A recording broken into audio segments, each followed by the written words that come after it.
Now, you know how old he is? Take a guess. I want to see a guess. Oh! I love asking this question. Don't say something. Whatever. Crazy. 26. Ooh, that's close. That's close. I'm 28. That's close. Okay. That's close. That was good. Usually people say like 20. I'm going to give you. There's something about you that's a little bit more seasoned. There's something about someone after the age of 25 that and it's not wrinkles or anything. It's just like, I'm grown. I drink coffee now. Like, I do drink coffee now. But good works. Don't let that fool you. Zach's the oldest 28-year-old you'll probably ever meet. Yeah, I'm a little bit of an old soul. Also, I could tell he has old He soul. he probably like if waking up in the morning and reading a newspaper was still a thing.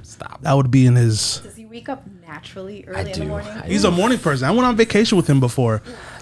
My body wakes up at 5:45. Like, what's that? Why? I don't know. It just does. It doesn't mean like I don't go back to sleep. It just wakes up at like 5:45. I'm like, oh. My mom's like, then she's like, Mira! Like, yeah. Nobody else.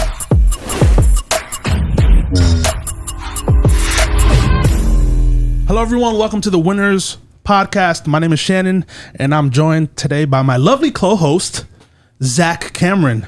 You love using the lovely thing. Lovely. Huh? I appreciate it. Hey. Thank you. I appreciate you. You're so funny, dude. Before we start, though, I'm excited. Today, I have a special guest, one that I haven't seen in years, actually. We grew up together pretty much. We went to the same church as youngsters, and then life happens, and she moved to the West Coast, which is fun. But she's here now. She came to visit. She's in Western Mass. My good friend, Carla. I knew her as Carla Santiago. Is that still your last name? It's still my last name. Oh my goodness. Puerto Rican women don't change their last name. They add. They add to the good stuff already. It's already good. You gotta make it a little better. Love that. But thank you so much for being here. Thank you. This is fun. I'm excited. How does it feel to be back in Western Mass? I love it. I do this thing where I believe like time, the past, future, and present is all at the same time. So I like drive by places where I grew up, and I say, hey, little Carla, like I know you're out there in some, timeline, and it's actually very healing. That's awesome. That's cool. That's Where have you been so far? That's been the most nostalgic, like in the area where we the old stomping grounds. The old stomping grounds, the church, the quadrangle, because that's where I spent a lot of my time. Took my kids there. Just up and down State Street. Red Rose Pizzeria, like that whole area. That's cool. The downtown. It looks nice now. Yeah. Compared to what it was. I was like, wow, look at Springfield. Got a nice little casino there. Got some lights at night. I don't know if you've been there at night. Yes, I have. It's nice. Then downtown, they upgrade a little bit. For sure. I was here in last October, and I went karaokeing at, I forgot the name because I'm trash at names, but it was in the little downtown. Yeah. That's probably Theodore's. Or no. Mexican. It's Del Rey. Yes. Del Rey, yes. Taqueria. Is that like on State Street? I don't know. Never been. I think so. I've heard things about it. You should go. It was so much I fun. love tacos. I made friends with a DJ. I've been texting him back and forth all year long. Nice. Oh, wow. That's cool. He tells me when he's playing. I'm like, I'm not there, but cool. It's not next time I'm there. Carla, tell us a little bit about what you do. What do I do? So I do many things. I wear many hats. I am a mother of 3, so first and foremost, that's what I am. But I also run a community in Hollywood called the Coffee Exchange. It's a network of BIPOC executives, agents, and managers in Hollywood. And it's how do you say this? I believe change in representation in media will happen the moment we're accountable for each other's success.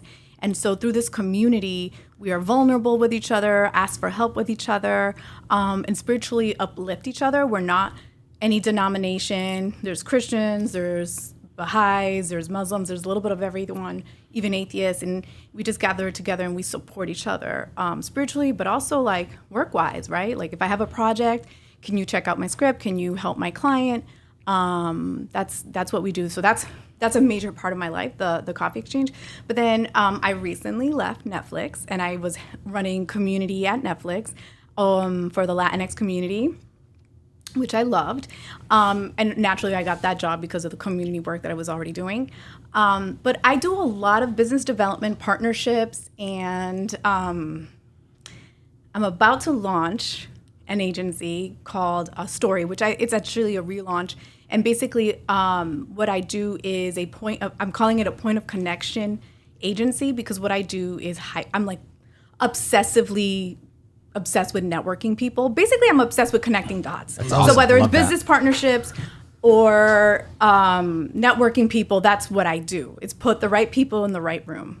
That's awesome. Which is technically business development. Yeah. Long story short. No, and it is. I think that's one piece of the business world, entrepreneur world, that a lot of people kind of take for granted or take lightly. And a lot of people don't realize until they do it how big networking is. A lot of good things come from that. Just from sitting down and talking to someone. Once you get to the small talk, you find a little point of that you guys are on common ground. Then then you can start building a relationship off of that. Exactly. Right? What's the saying? It's not about what you know, it's about who you know, kind of thing. Right? Absolutely. In Yeah. fact, So let me tell you important. something. I came out to LA in 2008 for a job. I never cared about LA, but the job was in LA. So I went out to the job out there for passenger.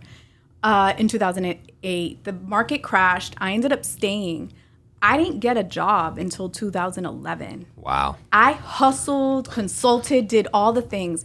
I changed my name to Carla Smith on my resume. I took the Harvard out. I did all the things. I could not get a job. And it was because I'm not part of the tribe. LA is very much like Hollywood is very much who you know. Not your experience, not even how good you are at your job. It's who you know, which is why the coffee exchange is so important, because the few people of color in the system have to be supportive of each other, because that's the only way we're going to stay there and be able to create our own stories. So absolutely, and networking is what got me. So the job from 2008, it was my friend Jason Matthews who then got me the job at Equal in 2011. It was through him. It's through your network that you grow, and also how you learn, right? Yeah, that's key. huge. Yeah. Because the West Coast living ain't cheap. So Nope. you were At all. hustling. Listen, I mean, I was working at my friend's carpet store. I was working at a cigar shop. And you know what? Wow. I think I'm a spiritual person. And I think God did that whole process to humble me significantly. But I also got to learn the value of just working hard. There's it doesn't matter what you do. Just, you have to do what you got to do. 100%. I can't even fathom the idea of so 2008. You're in between jobs. That day one of not going to work. What did that feel like? What did that look like? Well, I'm going to tell you, because my it was gosh. Halloween, and I lived in West Hollywood, which I fucking love West Hollywood. And it was Halloween. And back in the day, up until before COVID, West Hollywood had the biggest Halloween parade. Everybody got costumes and got dressed up. And so you're talking about thousands and thousands upon thousands all lined up in the middle of in Santa Monica Boulevard. Everything was shut down in the city, and people were walking back and forth. And I was like a zombie. I was like, huh? That's I had crazy. a That's six-figure scary. salary, and expensive, anything is expensive in Los Angeles. I was like, how am I going to pay my rent? What am I going to do? What happens now? And I just remember being a zombie, and everyone's like, happy Halloween, and doing all these crazy things that I was just like, huh? Yeah. I was like a That's zombie. a scary feeling. I remember during COVID, I was furloughed for 6 weeks, and I felt like that was an eternity. So I couldn't imagine being how many years was it that you were from 2008 can't to do math, so 2008 to 2011. 3 years. 3 years. That's 6 weeks, Oh, 3 years. That's Listen, I flew to Romania because Super Brands in Romania wanted to give me a job, and I was like, I guess Might I'll as well. take this. Wow. But it was really, really hard. I did a lot of consulting jobs that I never got paid for. Wow. Which was rough. I got taken advantage of a lot because that's typical LA, where people will make you promises and that they don't keep. But it was a great lesson. It was a great lesson. I mean, that's huge. I mean, I don't think, and I'm sure people listening are probably but really 3 years of no stable income. I mean, now we're what, 2023? What's this? 12 years later. So 12 years has passed. you're on your feet. You're doing well. What have you learned from that small, like those 3 years of like grinding and just like getting after it? I mean, a wealth of knowledge. First of all, it still goes back to your community. Prior to losing my job, my community, my first community in LA, and still to this day, is the Ahmadi family. They're a family that came from Afghanistan, and they own a cigar shop, which is how they own a cigar shop. They own several properties and businesses in LA. And I met them first at the cigar shop. I met the brother Taz, and then Zubair and Zora down the line. These are literally, Zubair and Zora are one of my best friends, like lifelong friends, 14 years, but whatever. As lifelong. It's long. When I walked in, I was like, Taz, like, I lost my job. He's like, say less, like, you can work here. And he paid me, and I just worked at a cigar shop and then I helped them out in the carpet store. Like, they really helped me. That was my network. If they didn't do that, I would have had to leave. Like, I wouldn't have stayed. Yeah. Leave it at that. Yeah, I mean that's huge, man. That shows the power of community and getting to know people around you. A lot of times we get stuck in like our day-to-day, like we're in our minds like, oh, I gotta send this email later, I gotta this to-do list, and we forget how big it is to just sit down and talk to somebody. A lot of times I just go to the coffee shop and I'll run into someone I haven't run into in a long time. I got some time to kill. Let me sit down and just chat. It could be someone that I've known for years. It can be someone that I went to high school with, I haven't met in a long time. But those little chit chats, who knows what can be birthed from that? And what's important is for it not to be transactional. So something you'll learn quickly in LA is a lot of relationships are built off transactions. Or how, like, what can I get out of you, right? And I learned that right away when the first job I had working at Passenger, we did like we created private online communities for Fortune 500 companies. And some of those communities were like media based, like NBC, ABC. And so all of a sudden someone will hear you say that and they'll be like, oh, and they think I could get them an acting gig. It was a community. Like, honey, I can't, I'm not a casting director. But just simply because I dropped those names, all of a sudden they became interested in me. But then you see the same thing, like people will be interested in you for where you are at. So imagine me working at the cigar shop. Some people didn't fuck with me because they were like, oh, whatever. She has no connections. And then little did they know over the years, the level of the network that I would garner, you know? And if you pushed me off to the side in like 2009, you missed, because the people that I came into contact, and actually in the coffee exchange, I have two communities. So I have the older like agents, executives, and then we have a younger cohort with assistants and coordinators in Hollywood. Now these are the people who are sitting at the desk of a president, you know, at Netflix or ABC, whatever. And it's important to know, because those are going to be that's going to be future Hollywood. That's young Hollywood, and you don't dismiss them. You want to encourage them. And it goes back to my experience of like, if you didn't interact with me because you couldn't get anything out of me, you missed out, you know? So that's why it's not, long story short, again, it's important to not be transactional when you meet and connect with people. It's to be real. You mentioned something about, about like the young generation in that cohort, like not dismissing them. But I feel like a lot of times in what I do, specifically in work, like people dismiss me because I'm young, or like I don't have the knowledge or the experience of like someone that's been in the business for 10 years, but I may see something different than someone that's been in the business for 25 years, right? Someone that's been in the business 25 years, they think that Facebook and social media is like a terrible idea. Yeah. But I'm like, that's the way of the future. That's, if you want to hit Gen Z, millennials, that's the way to do it, right? Listen. So like just having those conversations is just like being able to adapt. Exactly. What were you gonna say? I have to set up you. Talking to you, I remind myself that I have to do another one. We did a collab with Saban Music Latin. They represent like Don Omar. I can't think of their roster right now, but they have an awesome roster of Latin artists. And we brought all the like, you know, young agents, junior agents, coordinators, and whatnot. It was a great night. And, you know, that's when I heard about, oh, you guys should check out this artist named Mocha, or you should check out this other artist. And, like, people were starting to talk about Peso Pluma. I'm 43 years old with 3 kids. I don't have time to check out what's new and be on trend. But being around younger people, that's where I like, what's hot? Oh, okay, download this app, do this. And I'm like, okay. You learn through that. You know what I mean? Just being around, having those conversations. One of my favorite gospel singers, Kirk Franklin. Everyone knows Kirk Franklin. Someone asked him, like, he's been at the top of like gospel since like ever. His whole career, Yes. over 20 years. And someone asked him like recently, like every time you come up with stuff that's like, it's current, like it's relatable. And he was like, I just keep young people around me. Yeah, he was like, I've gotten to an age where I know that I don't have all the answers. Like my time was back in the day we were hitting those funky stuff, but now he's like, I gotta trust the young kids. Like there's so much technology out there, and I'm like, it's people that can adapt that way and be like, and can say like, I've done this for so long this way, but if you can sit back and understand, like, I have to like adjust to grow, and that's so big. That creates longevity in anything you do, right? Yeah, and it's that thing, like you always have to stay learning, because if you don't learn, you're not going to grow. But if you can also like be introspective and be like, man, I don't got it all figured out, man. Let me go talk to one of these young kids and learn about the word Riz and all this, whatever and cap. All these young kids are saying. My son's 14. I be saying all these words to him. I say it on purpose. I don't know how to use it. I just say it on purpose just to be that weird dad. Well, you got that Riz, son? He was like, it's cringe, man.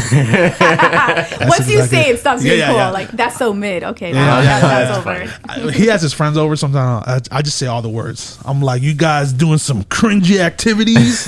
This weird stuff like that. Oh, my gosh. No, man, but you hit on some big topics. I think people take networking so lightly. What would you say would be kind of like some tips for someone that could be, one, either an introvert, or two, someone that just doesn't know where to start? Like, how would you like, and I don't know, maybe you don't have the answer, because you're a very extroverted person. But like, what do you say? Someone's like, hey, find a community. It's like, where do you find a community? So here's the thing. You don't have to be an extrovert to network. And I don't even like the word, let's call it build community, right? Love it. Like, how do you build community for something that you're passionate about, right? So for instance, podcasting, photography, those are things you're passionate about. Start with the people around you and be like, hey, do you know anyone else who's into photography? Let people know, hey, I'm open to meeting new people. I think a lot of people are not open to meeting new people, or they do this thing where it's like, oh, well, that person has nothing to give me that I want, so I don't want to meet them. Transactional. Be very transactional. The other thing is, I'm gonna tell you this. This is really interesting. It was 2008. I just moved out to LA, and I kept meeting people that were very transactional. There was this girl who was like, that I worked with. She's like, let's go to the beach. I put on my bathing suit. Saturday, I was waiting and waiting. That woman never showed up. And her excuse was she got high, which is very typical. So I was like, are you kidding me? And I just sat there with my bikini just waiting for her to pick me up. And what I realized is like, okay, in LA, people are transactional. They're waiting for the best thing. So like, you hang out with Carla. Well, there's this other person I'd rather hang out with them. Okay. So now my mommy brain kicked in. I don't remember where I was going with this. But what were we talking about? I'm telling you, I have 3 kids. Being transactional. Being transactional. Okay, so one of the things I tell people is, so that night I was like, I'm done with this God. I was talking to the universe because I was kind of going through this like atheist but spiritual, like I was going through a phase, right? And I was like, I'm done with this. And I remember taking this positive psychology class where Ben Tel-Shahar, he said, if you want to meet people, just put your energy out there. Just like say, I tell the universe, like put that like message out there that you want to connect. And I said, I want a friend or a lover or someone real, right? I don't want any of this transactional shit. And I went to bed, woke up the next day. I went to the Grove for lunch, and I was like putting my energy out there, like smiling, talking to everyone. Nothing. Went again at night after work, and Eddie Murphy was filming a movie, and I was like, oh, this is so cool. I called my mom. This is the first time, so I'm like, wow. And this guy comes up to me. He starts talking to me, and I thought he was gay. And I'm like, oh, look, a new gay friend. I lived in West Hollywood, so I'm like, oh, we can throw down. And he's like, oh, let's go out dancing salsa, whatever. Long story short, it was my husband. it was just a natural thing. Like we became friends. But I put that energy out there. And so the same thing, you want to network, you want to meet people, like start telling people like, oh, I'm really hyped up about like what I'm working on. You will draw those people to you. The universe will bring you those people. But you have to put it out there. And sometimes we don't speak our truth about what we really want to work on or who we really are.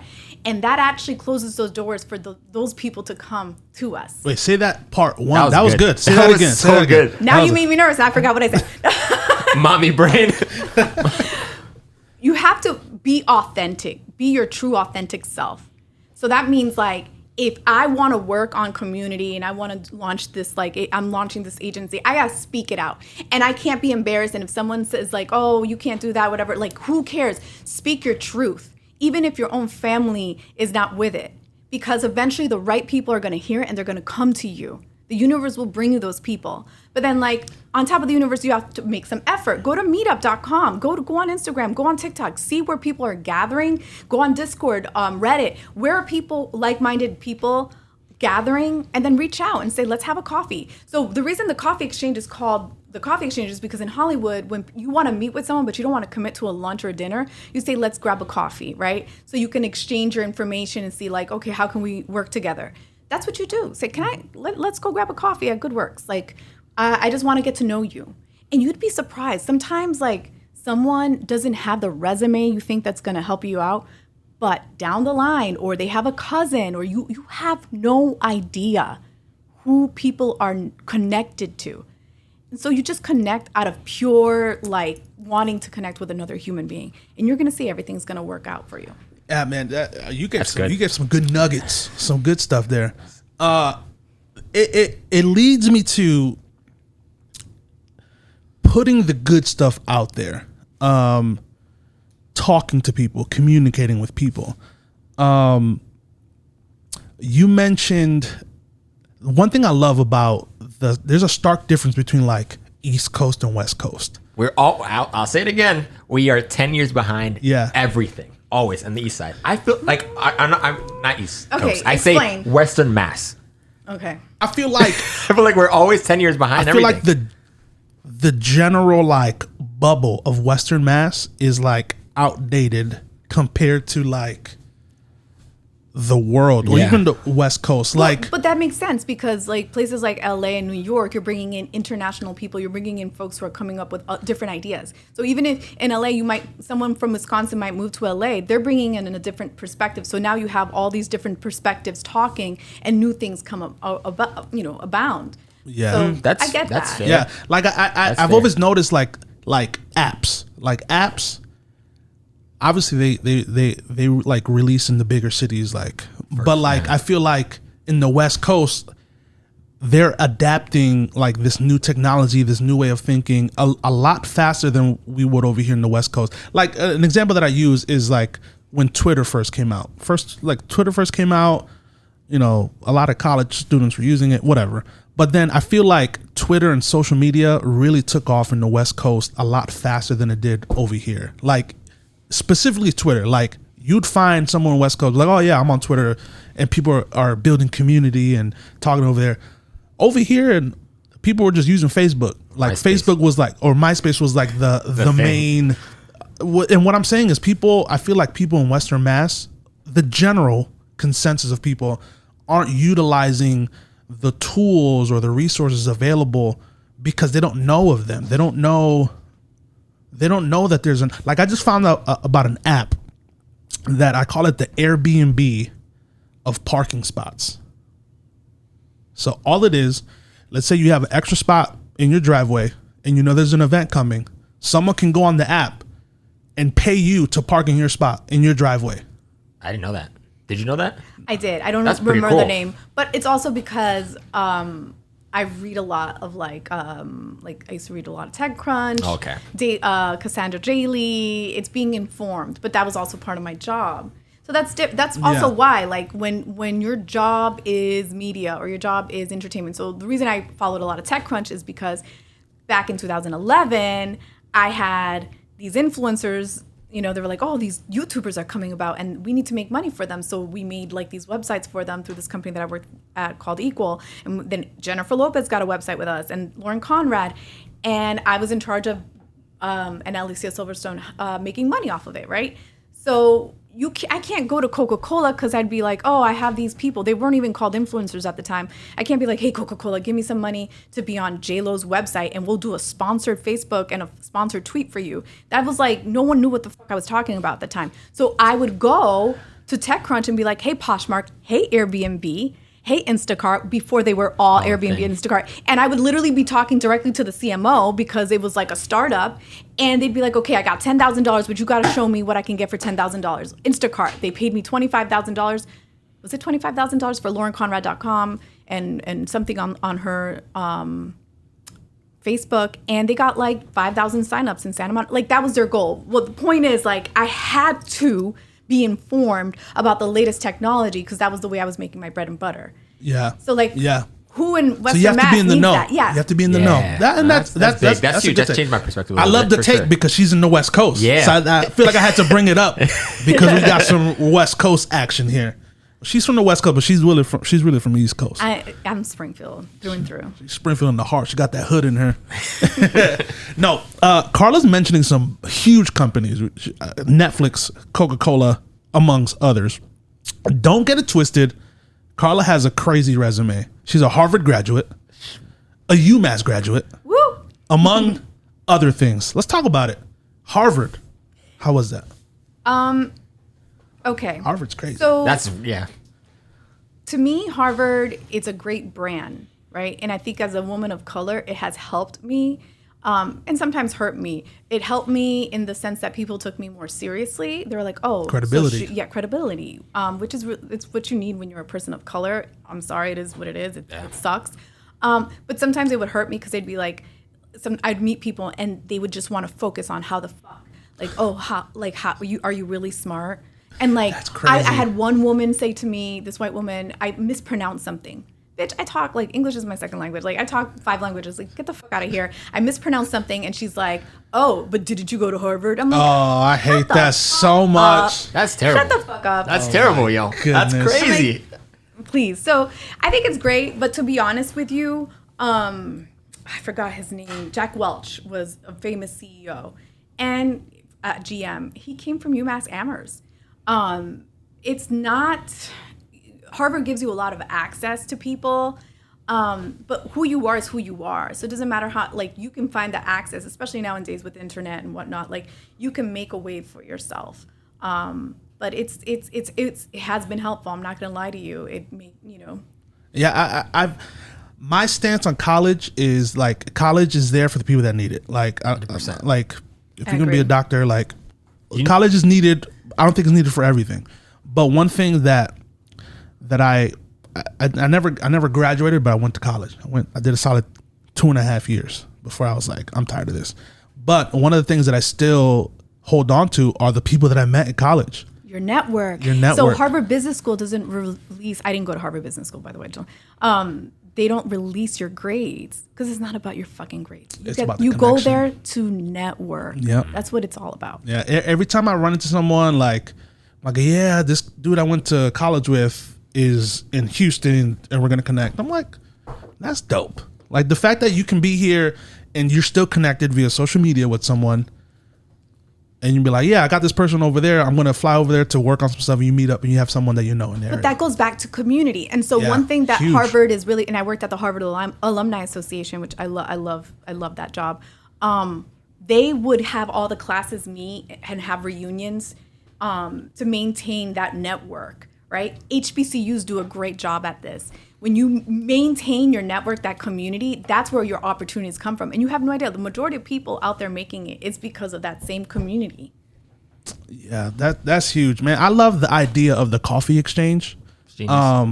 How would someone get involved or connected if they're in the area, if they're not in the area? So when I have events, like it's a free for all. I do have curated events where it's like, you're not, if I don't want you there, you're not gonna be there. And there's a reason for that, right? Like I recently had one at my mentor's law firm. Shout out to Stephen Barnes. but we only invited about 20 people. And the reason for that is like, it's really hard for someone to be vulnerable, especially at that high level. You know, if you're an executive, you're not going to be vulnerable in a group of 100, right? Yeah. Sure. So when it's a group of 20 and you get to know each other, then you can say, yeah, I need help with XYZ, or I'm thinking about leaving my job. You're not going to go say that in front of a bigger group. So I do have those smaller cohorts, but then we do other larger events where you see me going around like pulling people and being like, oh, Shannon, you need to meet this person. You guys need to talk and you need to have a coffee. Yeah, we do that monthly. Obviously working on Netflix, it was hard to do that. But I would invite people to my Netflix events and then network them. But we're going to be kicking it off more for the younger cohort and the older cohort, and then like the smaller, like more dynamic, awesome, intimate super gatherings. cool. How can people get involved with is there like a social media page? Is there an email list? So we do have a social media page. It's at Coffee Exchange on Instagram. And if you visit it, you're going to be like, what? It's all like young Pueblo type of quotes. It's very spiritual. And I'm going to get to the reason for that. But it's through, at first I had an app and I was inviting everyone. But then because it's Hollywood, you get a lot of people who are just like transactional. They're like, oh shit, a community of like managers and agents, like read my script, do this. Yeah. And then I was hosting clubhouses during the lockdown, and I would get people coming in, and then I get a lot of like white women that would come in. Remember, Coffee Exchange is BIPOC only. And because they don't have that fear of asking for help that our communities have, they would come into Clubhouse and be like, can you read my script? Can you do this? Can you do this for me? And then like all our people would be like quiet and wouldn't raise their hand and talk. So I had to be a little bit more intentional about that. So now it's like, hey, Carla, can I invite so-and-so? So it's like, if you know someone within the community, if you know me, hit me up. I'll make sure you get invited to one of our events. But before it was like a free for all, but that's not why you created it. No. Yeah. No. Yeah. That's cool. Man, I love that it's BIPOC only, because nowadays representation's huge, man, and we're seeing it like in these films, like Black Panther always gets the highlight because it's all black. Blue Beetle that's coming out. Yeah. Shout out. Oh, I just saw the trailer. Looks fantastic. I saw the thing. I didn't see what it's about. Yeah, it's the main character of the movie is a kid from Cobra Kai. The main character in Cobra Kai. Okay, that's pretty cool. And the director, before I say that, I think it's Angel Manuel Soto, and I believe he's Puerto Rican, and I should know because it's my friend's client. But super cool. Even go watch Blue Beetle, because the more we show up to the theaters to watch our films, the more they'll be made. Yeah. Right? Yeah, like we saw it with the first Black Panther. People showed out. Even some people were like, I didn't like the movie, but like we're still there. Well, that's good. You see, the new Black Panther had some representation of the Mexican community, the Latino, the Latinx. Did I say that right? Listen, we're all still trying to figure that out. What did you say? Latinx, yeah. All that stuff. But we're starting to see all these movies with representation. Transformers had old boy from Anthony Ramos. Yeah, I don't know his name. I don't know. He's a huge movie guy. I don't know names. Flaming Hot. Yeah, Flaming Hot. That's on Hulu. It's actually, I haven't seen it about a really good film that didn't get enough love is the Cheetos guy. Righteous Thieves. You can probably get it on Amazon. It was released through Lionsgate. Very good film, all Latino cast. My friend was a producer on it, and what I love about it is that it's an all Latino cast, but it's not about chancletas and some like cringy like Latinidad type of things. It's amazing. You know how they like, oh yeah, I love tacos. It's like, come on, like that's not who we are. It is so much. It's like the typical like. The cleaning lady. It's like, enough, cartel, guys. Cleaning lady, all the things. Well, I think this is a good time as any to put a bow on it. Unless you have anything else. No, I think we should do For the Win. Of course, we got to do that. Definitely. The For the Win segment. We just ask some quick fire questions. All right. And just to see what people's thoughts are on different things. I just have to find it. I have it. You have it? I can do it. Go ahead. Ready? Yeah. So the first one is talking. Whoa. Just answer the first one that comes to mind. All right. Awesome. Talking pets or talking babies? Oh, this is a new one. I haven't seen this pets. one. Talking pets? All right. Yeah. Winning the lottery or finding your soulmate? I don't believe in soulmates. I believe that like lottery. Netflix or Hulu? Oh. Uh-oh. My friends are still there, so I'm going to say Netflix, but I love Hulu too. Christmas or your birthday? Birthday. TV or movies? TV shows or movies? So series or film? Yeah. I'm more of a series person. Okay. Painful truth or comforting lie? Painful truth all Love the it. way. All the way. Love it. Fruits or vegetables? Both, but fruit. Fruits, way to go. That's good. Text or call? Text. Don't call me. I do one of those where I'm like, I just look at it. I'm like, is it And then done they leave a ringing yet? voicemail, and you're like, really? I'm not Why? gonna call back. Really? I just like that the iPhone you can read the voicemail. yeah, love I know. it. I have like That's 1,000 cool. voicemails. I'm like, voicemails. Waffle or pancake? Waffle. Facebook or Instagram? Instagram. Right. Right way. Look at you that. say? Why do you make that face TikTok. for- TikTok. TikTok? So, Okay. TikTok's the future. You don't like waffles? I'm a pancake guy. Man. Technically, I'm a French toast guy. French toasts are good. Depending where you no, go. I'm still waffle. It needs to be like, but like the bad thing about French toast, if it's not good, it's not good. Like it's either Yeah. like going to be like Great or great. Terrible. Same thing with mac and cheese, but I That's digress. true. Like it's Right. either Yeah. great or it's like get it out of my What is face. it? Breadcrumbs please. on top of mac and cheese? That's blasphemy. That's horrible. Well, guys, thank you for joining us on this latest episode of the Winners Podcast. I want to thank again our guest, Carla Santiago, coming from the wonderful West Coast of California. And as always, I have my lovely co host, Zach. Thank you guys for joining. Stay tuned next week for our next episode. Peace, y'all.